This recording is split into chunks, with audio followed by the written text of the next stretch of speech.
Bio Bio Televisión, con el auspicio de Mundo Empresas, transforma tu empresa en una hiperempresa. Mundo Tecnología al alcance de todos. Nuevo Mage de Dongfeng, vuelve a sentir la magia de manejar. Libérate del estrés con Melipaz, tranquilizante natural de NOP Laboratorios, pinturas y adhesivos Lanco. Llegó la nueva forma de pintar con despacho en 24 horas. Presentan la entrevista de Tomás Mochiati. ¿Andas acelerado? ¿Te sientes más irritable y alterado? ¿Te cuesta dormir bien? Tranquilízate naturalmente con Melipaz, que calma la ansiedad, relaja y reduce el estrés. Libérate del estrés con Melipaz. Pídelo en todas las farmacias del país. Ella le pone magia al color. Nos hace muy felices, compartimos nuestro amor. Ponle magia tú también, deja la imaginación volar. Que todo luzca hermoso como siempre está tu hogar. Mi mundo es mejor con Lanco.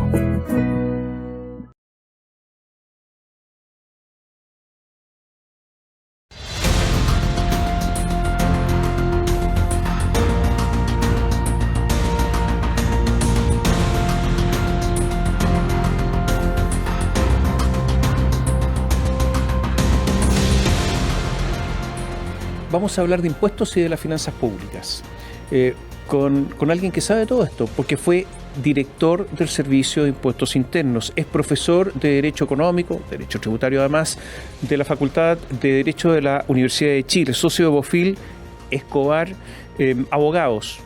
Ricardo Escobar, exdirector del Servicio de Impuestos Internos, está con nosotros. Gracias por estar por acá. Gracias por la invitación, Tomás.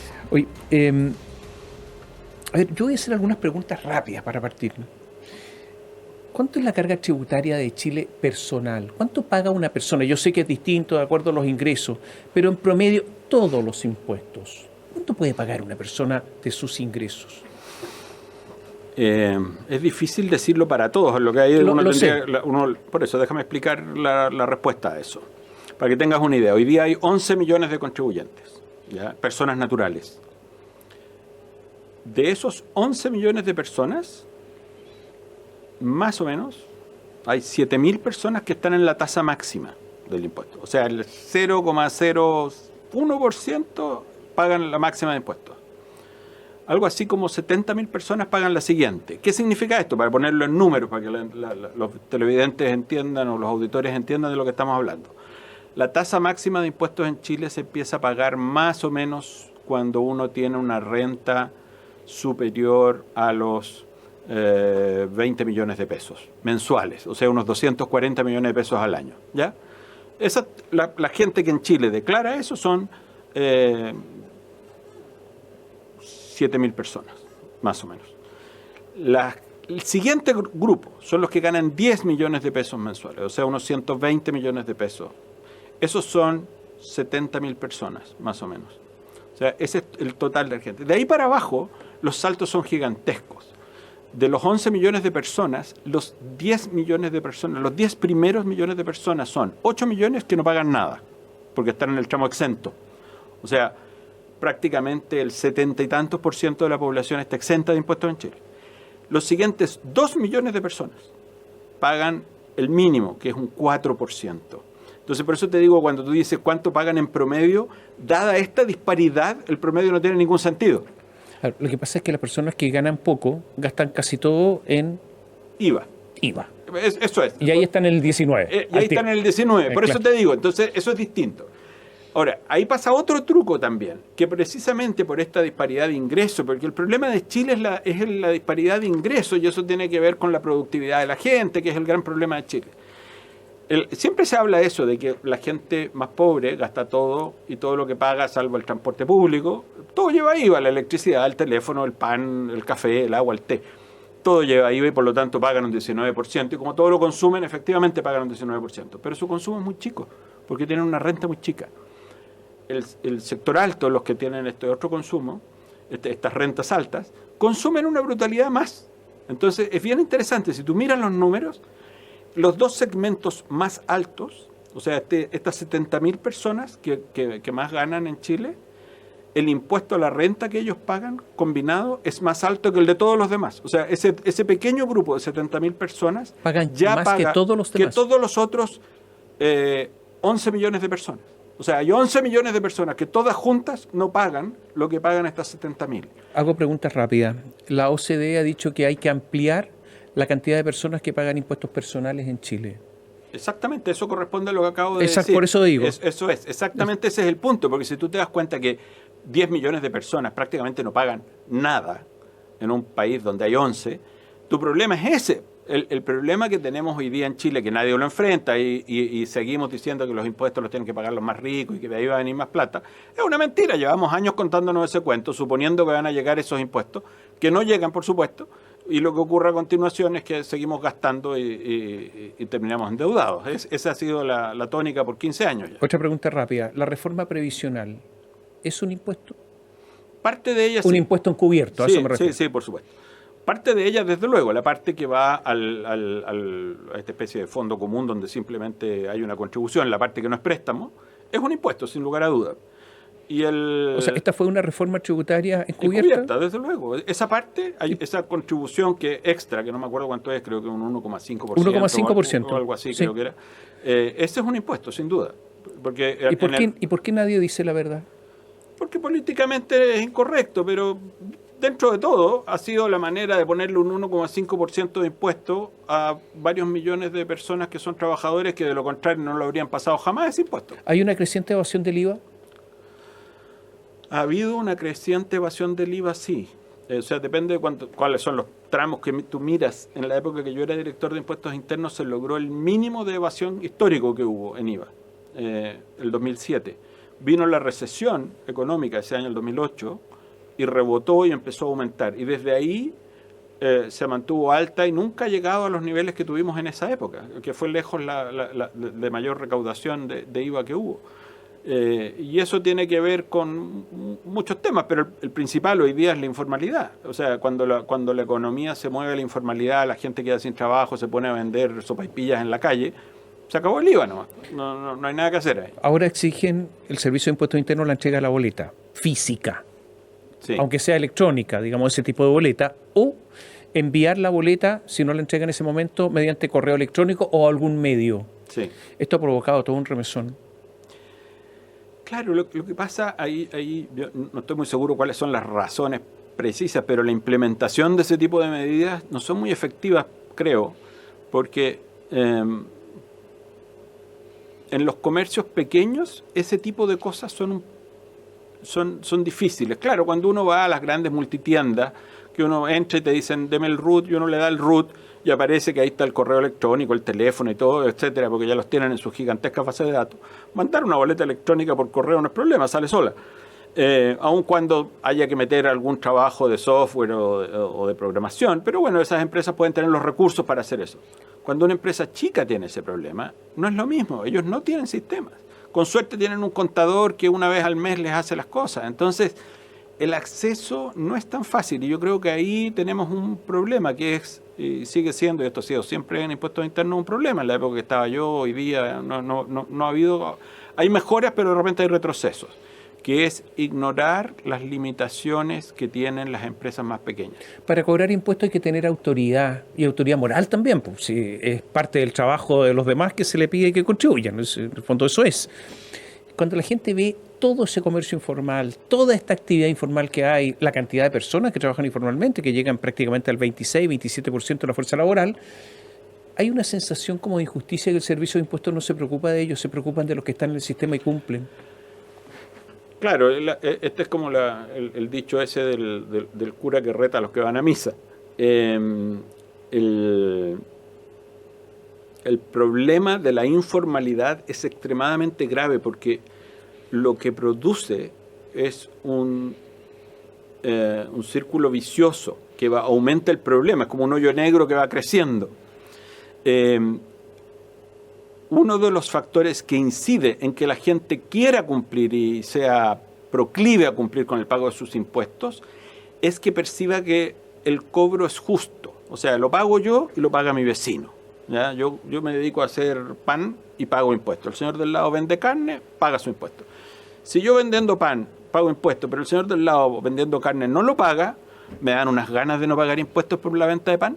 Y entonces ese comportamiento es muy grave. ¿Por qué falla todo esto? Porque resulta que para abastecer el comercio ambulante, este es un gran mall al aire libre.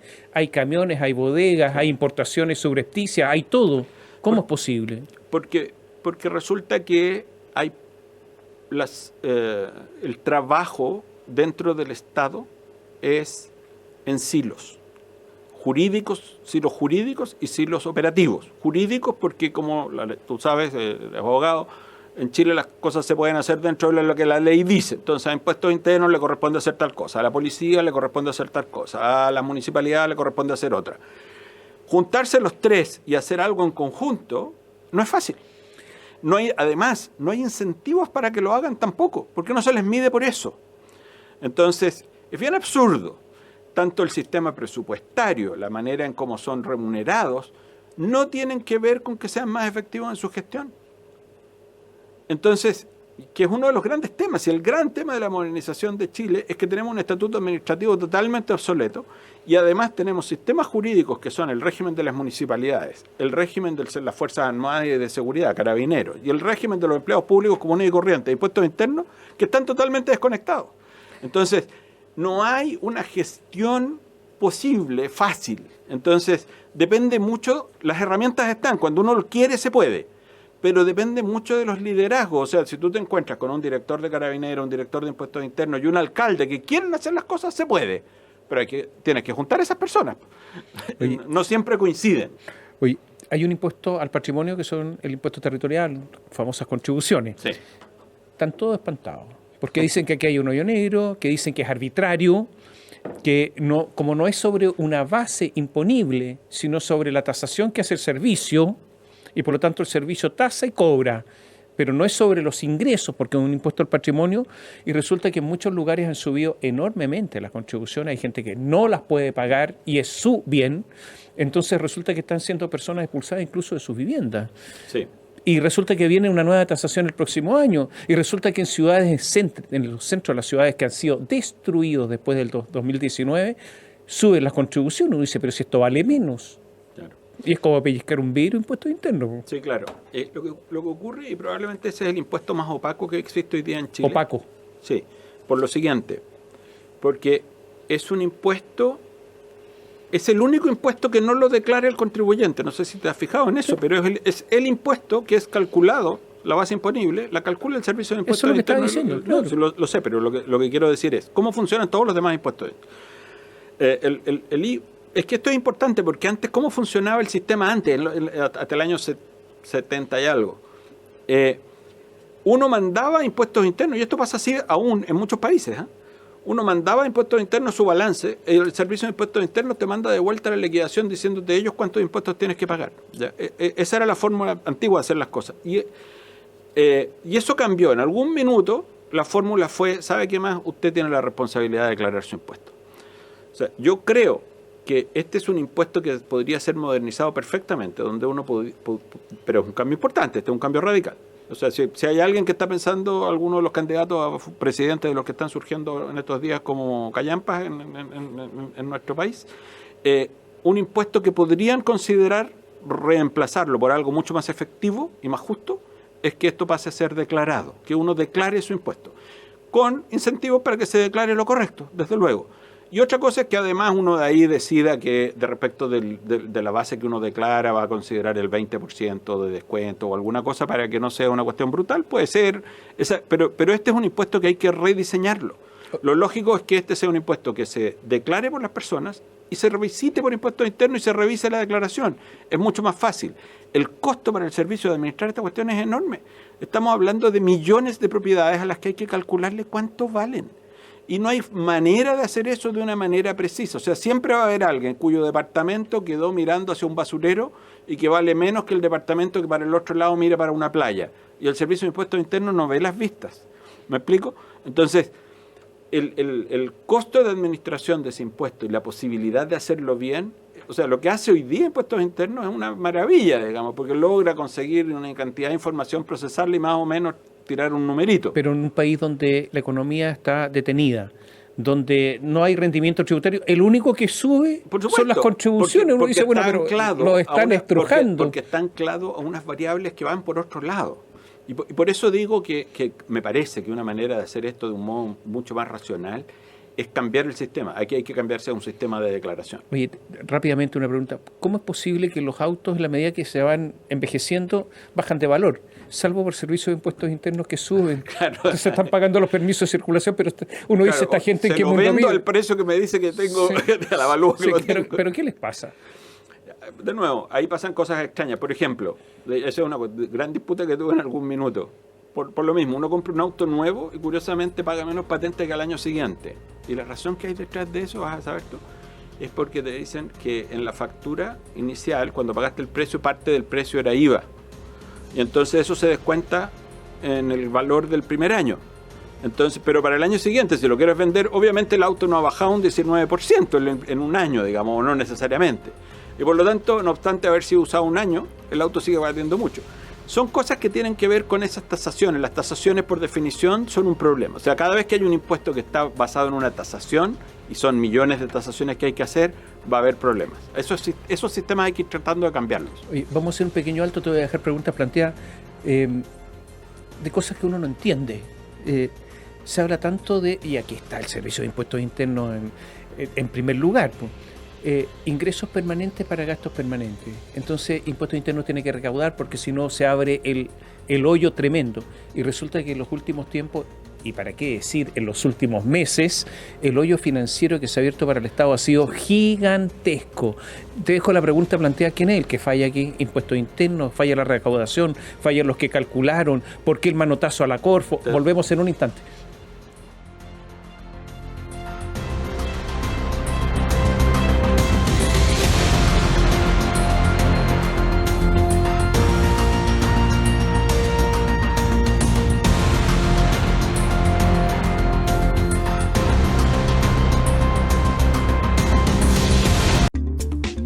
TV, entrevistas y puntos de vista.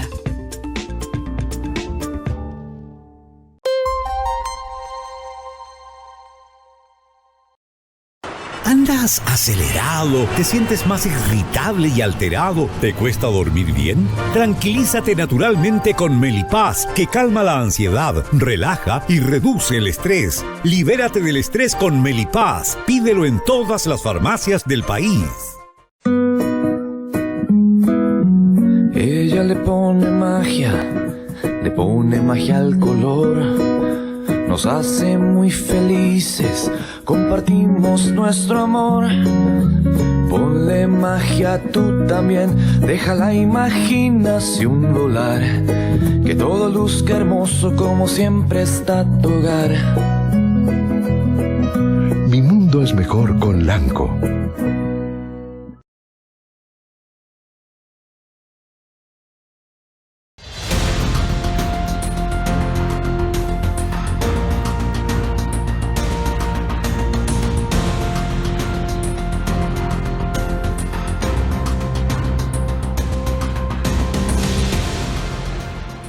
Hablamos con Ricardo Escobar, él fue director del Servicio de Impuestos Internos, es socio de Bofil Escobar Abogado, profesor de Derecho Económico y Derecho Tributario en la Facultad de Derecho de la Universidad de Chile. Y la pregunta que yo plantea, ¿se ha armado un hoyo financiero?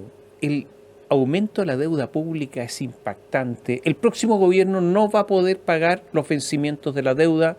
Vamos a entrar en una bicicleta, pero espantosa. ¿Qué pasa? ¿Quién se equivoca acá? El Servicio de Impuestos Internos no recauda, las leyes están malas, los cálculos que hizo la Dirección de Presupuestos son malos. ¿Qué pasó? A ver, el primer mito que yo creo que hay que sacar de encima, Tomás, es que el Servicio de Impuestos Internos recauda, así como que saliera en la época de Egipto algún señor con una horda de soldados de atrás a golpear a la gente para que paguen el impuesto y entreguen los sacos de trigo. Los impuestos los declaran y los pagan las personas, los contribuyentes. El 98% de la recaudación es voluntaria, en el sentido que es la declaración que hacen todos los meses de IVA, todos los comerciantes, las declaraciones que hacen todas las empresas de los impuestos de los trabajadores, en fin. y la declaración anual que hace el impuesto a la renta a las empresas y las personas. Eso explica toda la recaudación, no es el Servicio de Impuestos Internos yendo a pegarle a la gente. En términos concretos, la recaudación que hace Impuestos Internos por sus acciones directas es el 2% de lo que se recauda. Entonces, Impuestos Internos no es su actividad directa la que va a producir eso. Entonces, lo que importa aquí, ¿qué es? El comportamiento de los contribuyentes. Y eso pasa por dos partes. Uno, que sus rentas sean declaradas. Y el problema que tenemos hoy día es que tenemos una enorme parte de la actividad económica que es informal. Y eso no ha sido reconocido, a nadie le interesa ponerse al día con eso porque es impopular ir a cobrarle impuestos a miles de personas que son votantes, que tienen sus negocios ahí en las municipalidades y todo lo demás. A todos los políticos les gusta que... dicen que no, que terrible que sea esto, pero la verdad tampoco están con muchas ganas de ir a cobrarles. Y el mejor ejemplo de eso es Tesorería General de la República. Si uno mira las estadísticas de Tesorería General de la República, te vas a encontrar con que el número de deudores de impuestos, estoy hablando exclusivamente de impuestos, también es cierto esto para todo lo que es el CAE y otras cosas, digamos. Son miles de personas, cientos de miles de personas que no han pagado impuestos y que los deben. Y las acciones efectivas de tesorería de cobro son básicas, nulas casi. El número de deudores, la cantidad de impuestos que no cambia año tras año, gobierno tras gobierno.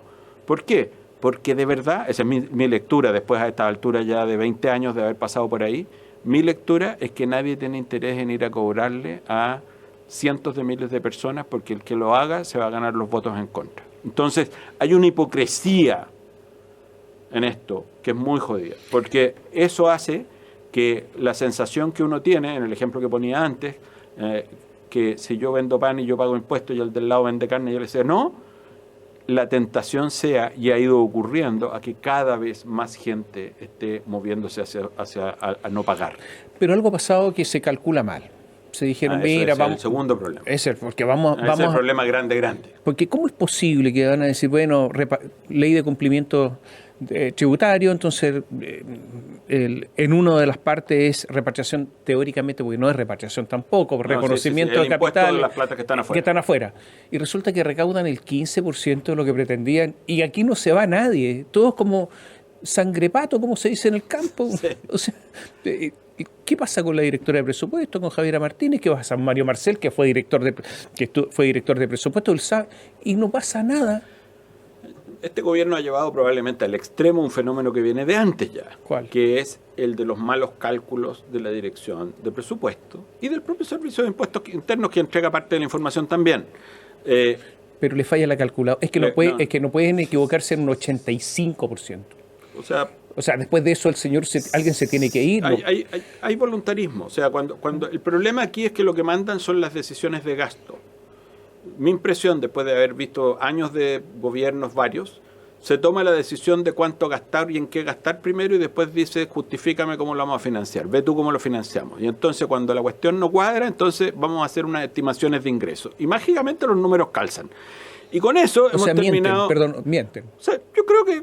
O sea, eso es una mentira. En la práctica sí. En la práctica ya terminas engañándote solo. Te cuentas un cuento como cuando juegas al solitario y te haces trampa. Entonces, ¿qué es lo que ha pasado? Porque esto no es la primera vez que ocurre. O sea, el 2014 era bastante evidente. El supuesto de la recaudación con que se iban a pagar todos los gastos que se comprometieron era que el país iba... La reforma tributaria de Arenas. Bachelet 2 con Arenas, claro. Era que el país iba a crecer 5%. El país creció 3, creo que fue, o 2,5 o algo por el estilo. Y con eso no se recaudó con suerte ni la mitad de lo que tenía que recaudarse, pero el gasto se ejecutó al 100%. No, creció 1,9. 1,9 promedio en los 4 años. Por eso, Michelle Bachelet 2. Y se suponía que iba a ser 5. Ese era el supuesto del programa. Entonces, el Excel funcionaba con 5. La realidad funcionó con 1,9. El gasto fue como si hubiéramos crecido al 5. Eso es como suponer que yo diga, mira, me voy a comprar un auto porque el próximo año voy a ganar 10 millones de pesos. Ahora gano 4, pero el próximo año voy a ganar 10, no te preocupes, me compro el auto.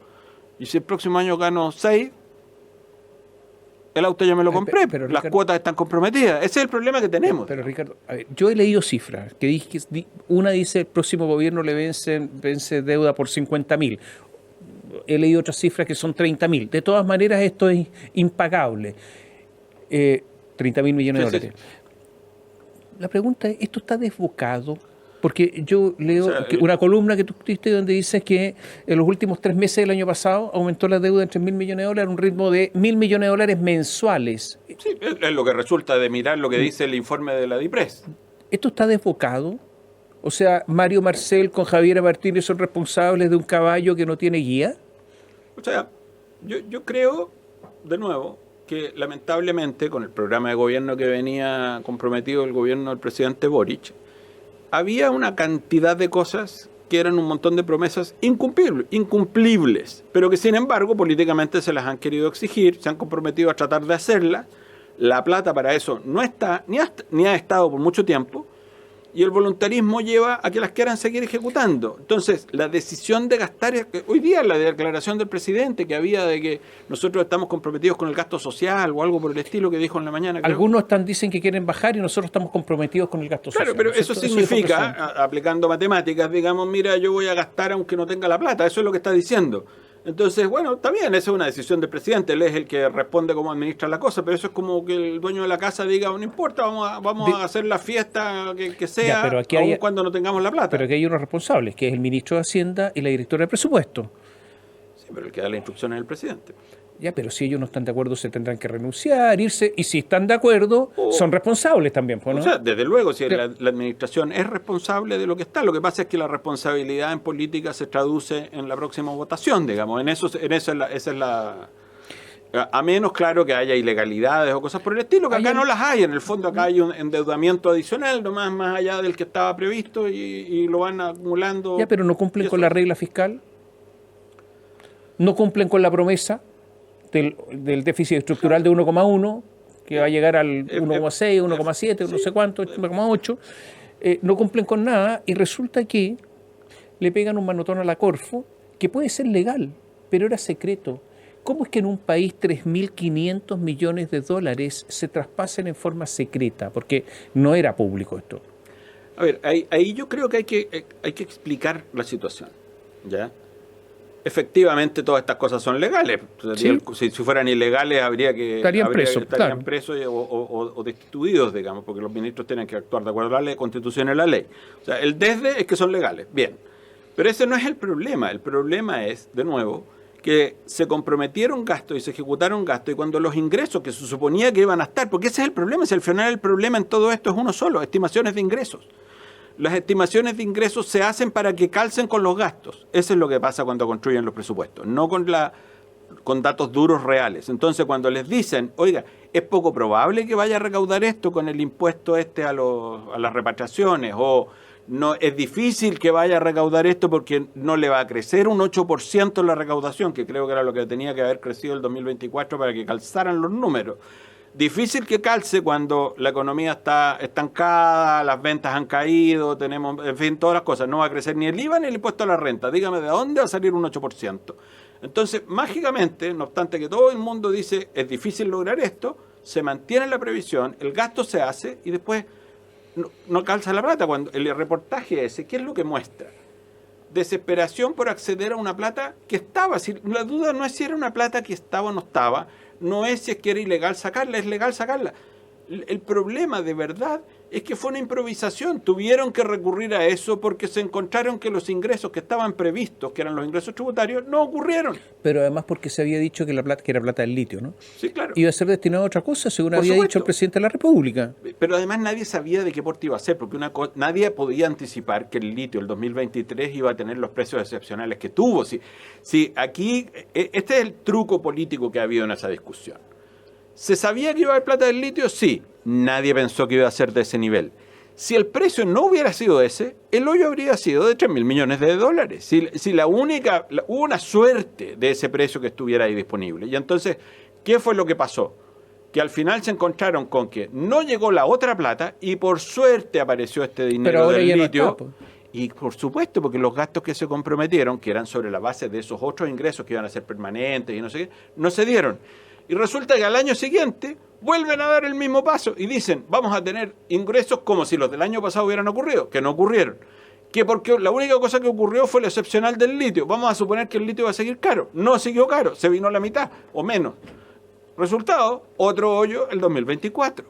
Entonces, El problema que tenemos es la irresponsabilidad para enfrentar las restricciones de ingresos que tenemos, de aterrizarlas en forma realista y que sean las definiciones de ingresos realistas las que digan cuánto podemos gastar. En lugar de eso nos vamos a, quiero gastar esto y después dibújame los ingresos. Habló Mario Marcel diciendo que esto es un asunto externo, lo del litio, que es una cuestión sobreviniente que no pudieron prever cuando todo era previsible, porque se había dicho que posiblemente bajara el precio, iba a bajar el precio del litio.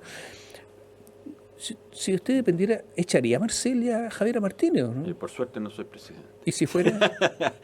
O sea, alguien responde acá, porque cada proyecto de ley tiene un informe financiero, pasa por las comisiones de Hacienda. Siendo bien serio, el problema que tenemos hoy día, y que ya lleva muchos años, es que tanto el proceso legislativo presupuestario como en general el proceso de todas las leyes económicas o que tienen impacto económico no tienen una contraparte que sea un contrapeso de la Dirección de Presupuesto y sus cifras. Si ellos hacen un mal trabajo, por la razón que sea, porque los datos venían mal, porque tienen un funcionario incompetente que hace una planilla que no le suma, o por la razón que sea, o porque ideológicamente o porque deciden, son políticos y no son técnicos, eso, claro. No hay un contrapeso a alguien con suficientes datos y capacidad técnica que haga lo contrario. ¿Qué es lo que hacen naciones sofisticadas en esta materia? Tienen un organismo que le hace contrapeso al equipo económico del gobierno de turno. Eso es lo que uno necesita. O sea, si me preguntas qué es lo que yo haría, que el CFA, que el CFA, como se llama esta cosa, el Consejo Fiscal Autónomo, tenga un equipo técnico permanente, grande, que sea el que informe en forma independiente, separada, los proyectos económicos, partiendo por la ley de presupuesto. Pero si no le hacen caso, está diciendo que tienen que bajar el gasto en 1.500. Eso es exactamente el punto. O sea, este es un cambio que debiera ser diferente, porque el gobierno presenta un dato, ¿y qué le puede decir el Senado o la Cámara de Diputados? No tienen los elementos. Pero ahora el Consejo Fiscal Autónomo está diciendo que hay que bajar el gasto en 1.500 millones de dólares. Claro. No le van a hacer caso. Porque eso es exactamente lo que estoy diciendo. Aquí se necesita un cambio en que tiene que haber un contrapeso jurídicamente, técnica y jurídicamente suficiente que equilibre esto, porque de lo contrario no va a ocurrir. Los incentivos económicos están al otro lado. O sea, todo el sistema de la DIPRES es la primera cosa que hay que cambiar.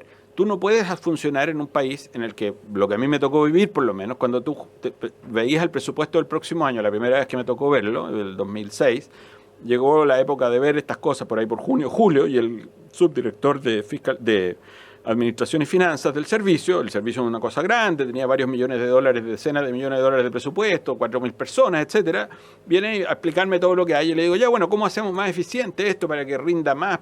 Me quedo mirando y me dice, ¿por qué lo vas a querer hacer más eficiente? Entonces le digo, obvio, para hacer más, ¿no? Me dijo, no, porque si eres más eficiente y logras lo mismo, te quitan presupuesto para el próximo año. Porque así funciona el sistema del Estado. O sea, este es el mundo al revés. No están los incentivos para ser eficaz. Ricardo, vamos a llegar al 45% de la relación deuda-PIB, ¿no es cierto? Y más si es que consideran las deudas de las empresas públicas y las municipalidades. Que ahí estamos en más del 60. Más del 50 y tanto, 50 yo creo que, 60 yo creo que estamos en el 65, por ahí, 66. Ya, o sea, esto no tiene vuelta. O sea, tampoco es tan dramático en términos comparativos, pero el problema que tiene eso es que posterga todo. Porque, mira, ¿cuál es el problema grave? Que es lo que a mí me indigna. Digamos, yo soy una persona más bien de izquierda. Mi prioridad son la gente pobre. Y la gente pobre requiere atención. ¿Qué es lo que está pasando? Nos estamos convirtiendo en trabajadores del capitalismo mundial, porque lo estamos dando, de ahora en adelante, creo que es vamos como en el 1,5% del PIB en pago de intereses. Es una vergüenza. Esta cuestión era el 0,5 hace no muchos años. Y resulta que ahora vamos a tener que pagar los intereses. O sea, una reforma tributaria grande, la de Bachelet 2, era creo que por 3% del PIB, una cosa por el estilo. Y rindió 1,5. Y rindió 1,5. Imagínate, esa reforma entera, hacer una reforma de esas, hoy día sería solo para pagar los intereses de la deuda. O sea, sin hacer nada más. Cero dinero para que haya más desayunos para los niñitos, escuelas para, salas cunas para que las mamás puedan trabajar, nada. Entonces, si tú me dices cuál es, desde mi perspectiva, la parte inmoral que yo veo de la falta de atención a esto, es que están dejando una vez más a los pobres atrás, porque ellos son los últimos son los que pagan de verdad esta cuenta. Si todo este cuento de que los impuestos los pagan los ricos y no sé qué, las pinzas. Estos descalces los pagan los pobres. Son ellos los que van a tener que sufrir por años el servicio de esta deuda pública que estamos aumentando año tras año. Cuando yo estaba en el gobierno, la deuda pública era irrelevante. Era un 5%, 6%, 7% creo del PIB.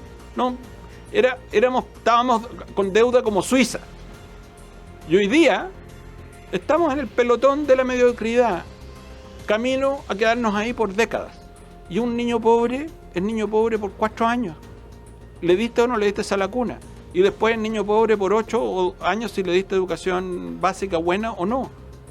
Y si ya no se la diste en esos años, en esos primeros 4 años, va a ser un pobre toda su vida.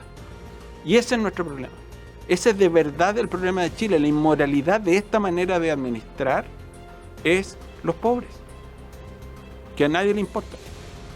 Gracias, Ricardo. Gracias a ti. Y a ustedes muchas gracias. Gracias por seguirnos.